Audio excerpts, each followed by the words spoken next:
नाज़रीन, आलिम पैगाम पर आप सभी का इस्तकबाल है। मैं आरिफ हसन और मेरे साथ प्रोग्राम में शरीक गुफ्तगू जनाब अब्दुल वाहिद हाशमी साहब, जो कि मुतादिद इदारों से वाबस्ता होने के साथ साथ जो मीडिया के मुतादिद इदारे हैं, अमिटी यूनिवर्सिटी के अंदर रिसर्च स्कॉलर भी हैं। भाई साहब, प्रोग्राम में बहुत बहुत खैर हो। बहुत बहुत शुक्रिया आरिफ साहब। जी भाई साहब, जैसे कि मैंने कहा था कि हम किसी प्रोग्राम में इस पर बात करेंगे कि ईरान के ऊपर या और इसराइल के ऊपर, कि इसराइल के साथ जो हमारे इस वक्त ताल्लुकात बढ़ते चले जा रहे हैं, बढ़ते क्या चले जा रहे हैं। इसराइल के जो हमने इस वक्त आंख बंद कर मूंद करके हिमायत की है, और उसके हमें क्या क्या नतज इस वक्त आने वाले टाइम के अंदर या मौजूदा दौर के अंदर में किस तरह से उसके नतज झेलने पड़ेंगे या फिर जो उसके पड़ रहे हैं, उसी के ऊपर हम बात करेंगे। कि इसराइल की जो हमारी हिमायत हम कर रहे हैं इस वक्त, कहीं ना कहीं वो एक हमारी इंटरनल पॉलिसी का हिस्सा है, ना कि ऐसा लगता है कि फॉरेन पॉलिसी का हिस्सा है। इंटरनल पॉलिसी, क्योंकि हमें इंटरनल, जैसे हम कई बार बात कर चुके, इंटरनल अगर इसराइल की हिमायत करने से हमें इंटरनल उस पर महाज पर यहाँ पर हमें वोट मिलते हैं, हमारी गवर्नमेंट बन जाती है, तो एक तबके के खिलाफ एक ऐसा माहौल यहाँ पर क्रिएट हो जाता है। लेकिन इसके नतज जो हमें, गल्फ हमसे कितना दूर हो रहा है, रूस, क्योंकि ईरान अब वो नहीं है, ईरान अब वर्ल्ड आई है, ऐसा नहीं है। ईरान का अपना एक वर्ल्ड व्यू है, वो ब्रिक्स का मेंबर है, वो आपका एससीओ का मेंबर है। एससीओ का मेंबर है। जी जी जी ईरान ऐसा नहीं है। जी। और ईरान को अब उसके आप अलावा जो नॉर्थ साउथ कॉरिडोर है वो उसका एक इम्पॉर्टेंट वो प्लेयर है। इम्पोर्टेंट प्लेयर है उसके इस, अलावा जो है आप देखिए कि जो सेंट्रल एशिया का अलायंस बन रहा है उसके वो अंदर अच्छा, पार्टनर है उसके वो। उसकी हिमायत में जी अब दो दुनिया की जो पावर है, जैसे मैंने कहा, स्वयं दुनिया यूनिपोलर नहीं रही, जी जी जी मल्टीपोलर हो गई। जी जी चाइना उसकी हिमायत में खड़ा हुआ है, रूस उसकी हिमायत में खड़ा हुआ है। हमने इस जंग के दौरान देखा कि जिस वक्त उसका डिफेंस सिस्टम नाकारा सा, इस तरह की इंफॉर्मेशन आई थी, नाकारा कर दिया था रूस ने, के इंजीनियर गए 10 घंटे में उसको एक्टिव कर दिया। ये खबरें आई हैं इस तरह जी से। जी जी। तो वो बिल्कुल हाँ। अब आप उसको इग्नोर करने के बाद फिर इसराइल की एक आप आंख बंद करके हिमायत करने के बाद यकीनी तौर पर यहाँ पर फायदा हो रहा है। देखिए, हमारी फॉरेन पॉलिसीज को इसराइल की एकदम अंधी हिमायत से किस कदर नुकसान हो रहा है। इसराइल तो बन गया था 1948 के अंदर, 1950 में इंडिया ने उसे एक्सेप्ट भी किया था, रिकॉग्नाइज किया था, लेकिन ताल्लुकात 1992 के अंदर से होने जी जी शुरू जी हुए। नरसिम्हा राव थे वजीर नरसिम्हा राव आजम के बाद भारत। से, फिर उसके बाद जी जी एरियल जी। शेरॉन की विजिट हुई कांग्रेस पहली बार। पार्टी की गवर्नमेंट थी जी हाँ। जिस वक्त इसराइल को जी, रिकॉग्नाइज किया फिर भारत ने। एरियल जी शेरॉन की मीटिंग हुई 2003 में। जी जी फिर जी उसके बाद 2017 में शायद नेतन्याहू की मीटिंग। जी। लेकिन कोई प्राइम मिनिस्टर पहली मर्तबा वहां गया और देखिए प्राइम मिनिस्टर के आने न जाने आइए जाइए वो मतलब आप मैंने वो कहा एक आपके हैं जब ताल्लुकात जो हमारे। है नहीं सफारती तल्लुकात जब आपके कायम हो गए हैं ठीक है आइए जाइए हाँ, उसमें नहीं कोई, है। लेकिन एक चीज होती है कि आपके लेकिन अरबों को, प्रिंसिपल्स क्या हैं। मैंने कहा अरबों को फॉरेन इन्होंने इग्नोर पॉलिसी नहीं का किया। आपका देखिए भारत का जो जो संविधान है उसके अंदर जब आप पढ़ेंगे तो एक चैप्टर है directive policies of state directive DPSP बोलते हैं उसको डायरेक्टिव पॉलिसीज इस तो चलिए। जो हमारी स्टेट पॉलिसी क्या होगी जी जी, ठीक है। डायरेक्टिव्स डायरेक्टिव्स फॉर स्टेट जी। तो उसके अंदर जो है उसके अंदर क्लियरली हमारा संविधान बोलता है भारत का कि वेलफेयर स्टेट है भारत। नंबर एक बात यह है। नंबर दो ये है कि हमारी इथिकल और जो भी मॉरल वैल्यूज हैं उन सब पे हमारी फॉरेन पॉलिसी बेस्ड होगी। अब आप स्टेटमेंट देखिए महात्मा गांधी के कि जैसे फ्रांस मैं वालों के लिए वही सवाल फ्रांस है पूछना चाह रहा था कि हमारी जैसे खास तौर फ्रांस से वालों के लिए फ्रांस नहीं। है वैसे ही फलस्तीनियों के लिए फलस्तीन है अरबों का है फलस्तीन। बिल्कुल। दूसरी बात आप छोड़ दीजिए तो महात्मा ये भी गांधी कहते को हैं, ये गवर्नमेंट भी कहती है। जवाहरलाल नेहरू को भी आप इंदिरा गांधी को भी छोड़िए आप ये सारे लोग अटल बिहारी जी। वाजपेयी। अब अटल बिहारी वाजपेयी पे आइए उनके बड़े बड़े जो है खिताबात हैं बयानात हैं कि एक दिन अरबों की इस फलस्तीन सरजमीन को इसराइल को छोड़ना होगा। ये उनका बिल्कुल। बहुत अहम बयान है और कई बार बोला उन्होंने और मजमे में बोला है जी जी। कि फलस्तीन से इसराइल को वापस जाना होगा। ये छोटा बयान नहीं है। ये अभी आपने तो बात कही भाई ना, कम नहीं से कम ये है कि दरअसल क्या ये मैं लोग इसमें एक चीज जी ऐड कर दूं। ये सब लोगों की हमारा एक पॉलिसी रही उस जी। फिलिस्तीन को लेकर के। ये तो एक पॉलिसी रही उस वक्त जब इस वक्त जेनोसाइड नहीं कर रहा था अभी, हालांकि देखिए ऐसा नहीं नहीं नहीं कि जेनोसाइड नहीं कर रहा नहीं था नहीं, उस वक्त भी जेनोसाइड हुआ पसे है। पर्दा हो रही थी। इसराइल जेनोसाइड के मतलब इंसानों की लाशों पर खड़ी है ये इसराइल की इमारत। ये रियासत जी, उसी पर खड़ी है, इंसानों की बिल्कुल। लाश पे। लेकिन इस वक्त जो खुल्लम खुल्ला, जो इस वक्त सोशल मीडिया का दौर है, उस वक्त खबरें नहीं आ रही थी। इस वक्त दुनिया के अंदर सब जगह ये फैला हुआ है, सब लोग देख रहे हैं किस तरह से कर रहा है।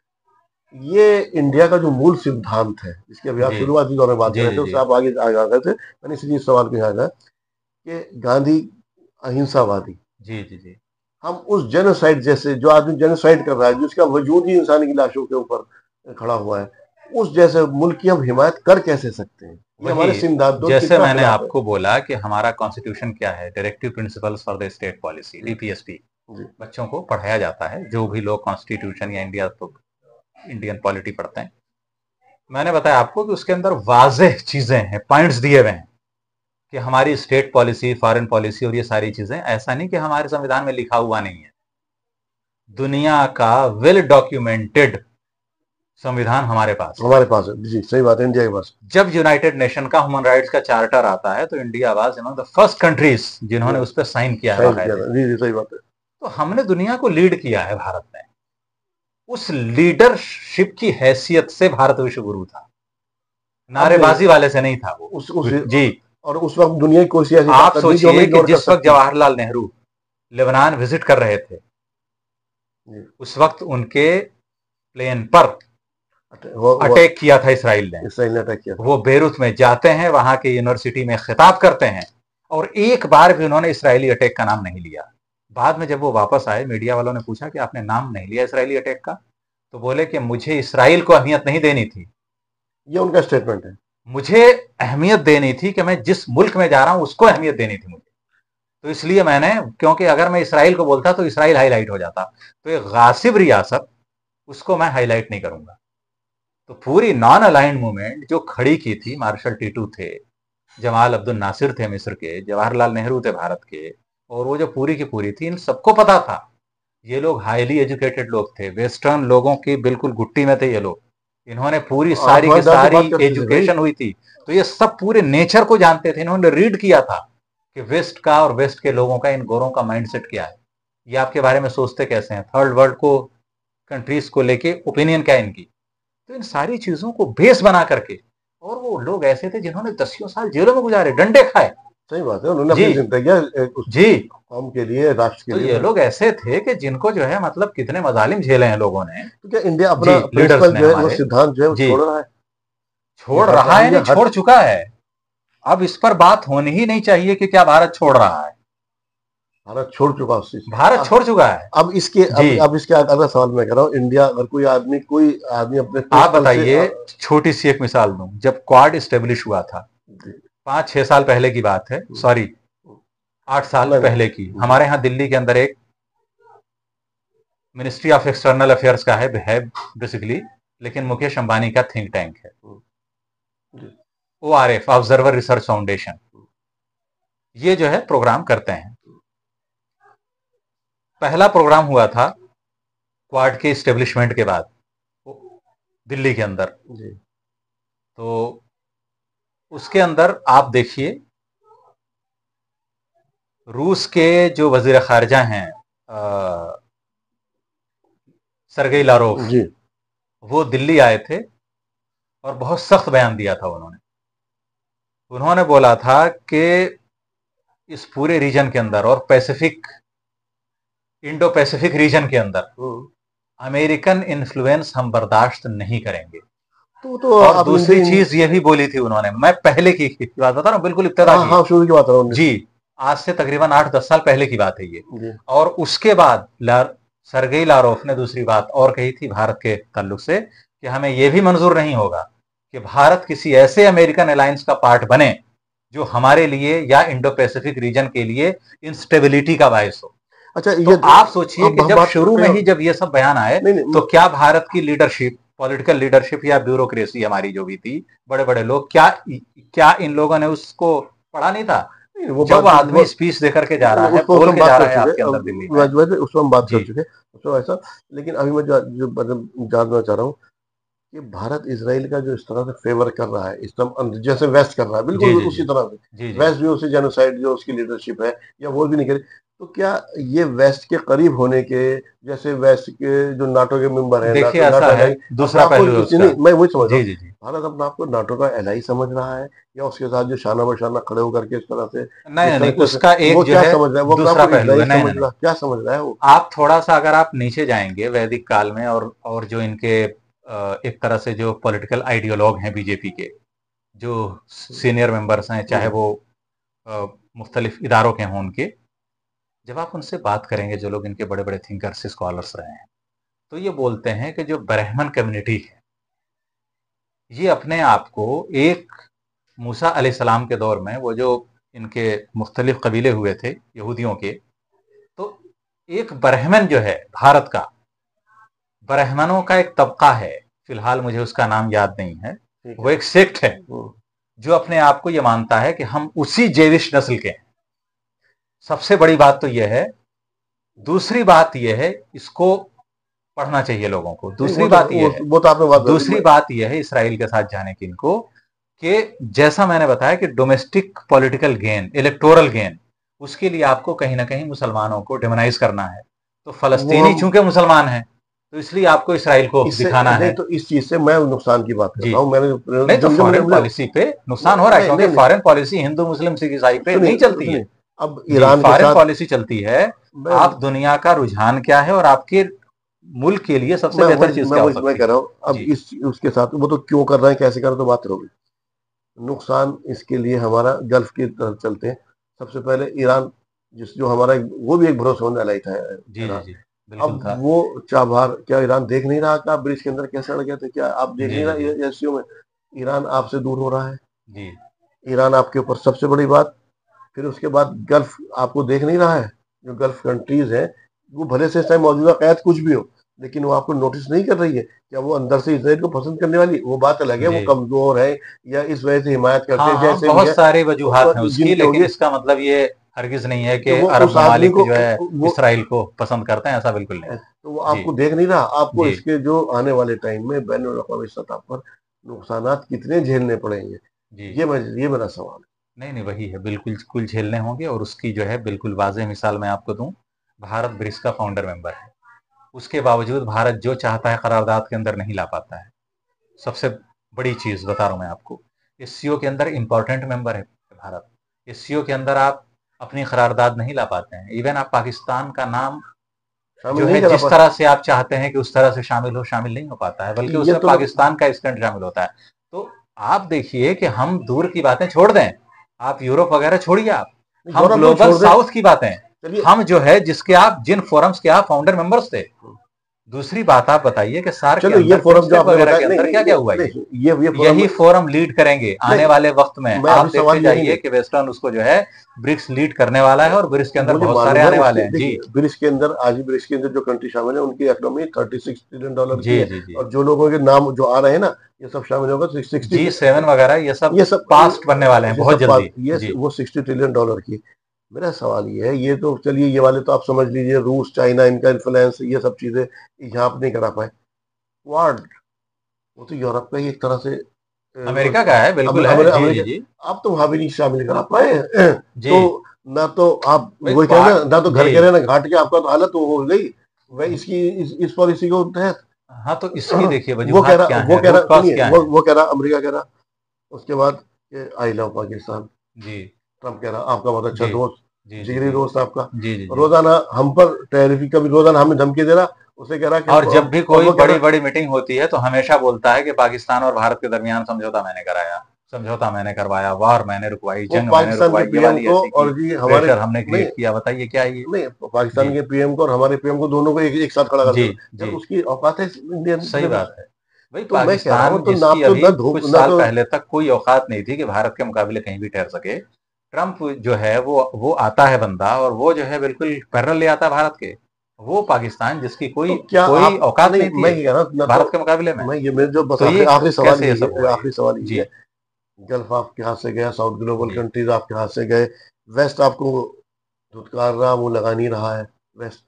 तो भारत का फ्यूचर इन सब के बीच में क्या है? क्या इसराइल की, क्या अब हमने कैसे देखिए सोच के, मौजूदा नहीं, जो मैं पॉलिटिकल सुनिए, लीडरशिप है, मैं उसमें कोई सवाल क्या, फ्यूचर देखता ही नहीं हूं नहीं मैं। वो कह रहा हूँ, फॉरेन पॉलिसी को लेकर आप के। इसराइल की जो इस टाइम अंधी सपोर्ट आप कर रहे हैं, इससे वेस्ट तो आपके करीब आ नहीं रहा है। जी। आपने अगर आपने सोचा कि वेस्ट आपके करीब आ जाता, या अमेरिका आपके करीब आता, अमेरिका आपकी ऐसी हिफाजत करेगा जैसे नाटो के आप मेंबर हो। आप जो इसराइल बनने की कोशिश कर रहे हैं वेस्ट की तरफ, तो वेस्ट उसमें भी आप नाकाम रहे, तो आप खड़े कहाँ हैं भाई? तो कैसे कैसे बात बनेगी आपकी?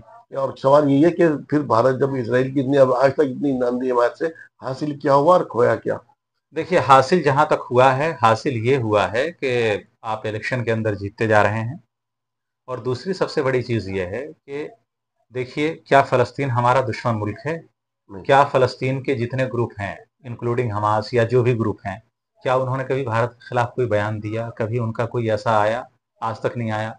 क्या भारत सरकार की कोई ऐसी लाइन है जिसमें उन्होंने हमास को भारत सरकार ने, हिजबुल्लाह को दहशतगर्द तंजीम करार दिया भारत सरकार ने? नहीं दिया। कोई भी ऐसी लाइन नहीं है। इवन भारत सरकार के जो नेशनल ब्रॉडकास्टर्स हैं, चाहे ऑल इंडिया रेडियो, चाहे दूरदर्शन हो, क्या कभी उन पर ऐसा चला कि हमास आतंकवादी संगठन है?